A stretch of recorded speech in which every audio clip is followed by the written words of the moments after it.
Hi, I'm Valerie Blomberg. I'm the neighborhood coordinator at Lowry Hill East Neighborhood Association. Hi, I'm Brian Mitchell.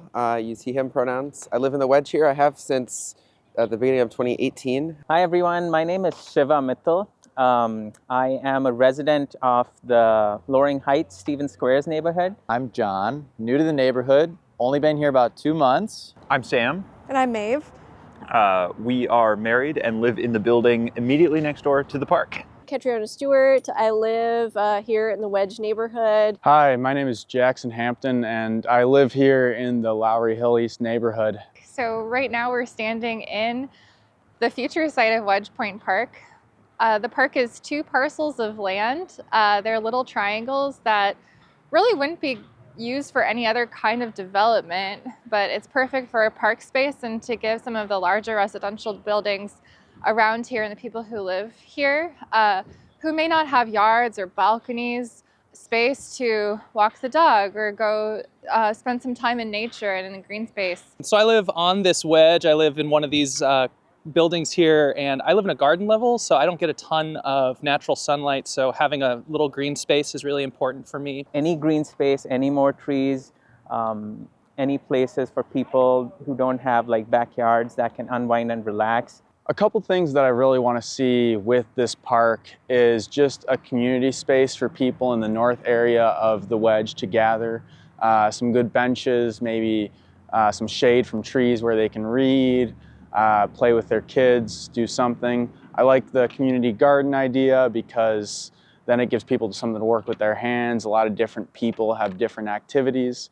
And maybe just like a little art sculpture, like a little water fountain or something, I think could be fun to beautify the area. The things that I would love to see for this park would be, just because it's so adjacent to it, would be something a little bit more relaxing, you know, a place for like community members to meet, you know, a place for neighbors to meet each other, just like, you know, grow as a community. So I'd love to maybe come here and share my love for yoga with other people here.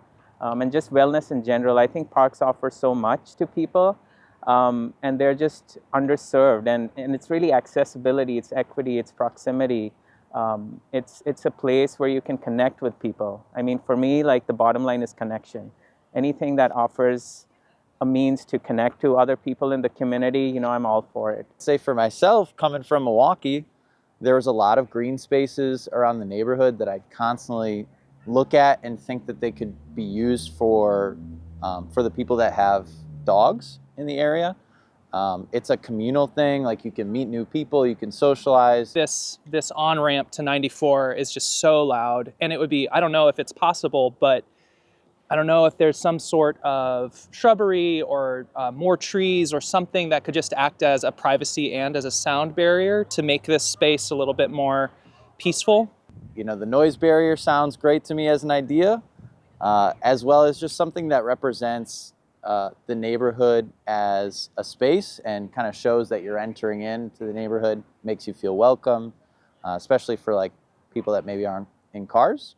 The other fascinating feature of this soon-to-be park is that it's at the end of the Loring Greenway where it spills out into the Bryant Avenue bikeway. So super important area for bike commuters. The South Bryant redevelopment and just the importance of this corridor from Bryant into downtown, I think that orienting this park around Minneapolis' cycling infrastructure would probably be an easy slam dunk. This is a very important biking connection. We have the Loring Greenway just north here, and I think some sort of bike fix-it station where it has a pump and maybe a water fountain to fill up your water bottle could be awesome for the bikers that go through this area, whether it be to the Bryant Ave bikeway, the Hennepin bikeway, or the potential future Lyndale bikeway. I come to Wedge Point Park when I'm on my bike. There's a great handy bike bridge here, so I don't need to dodge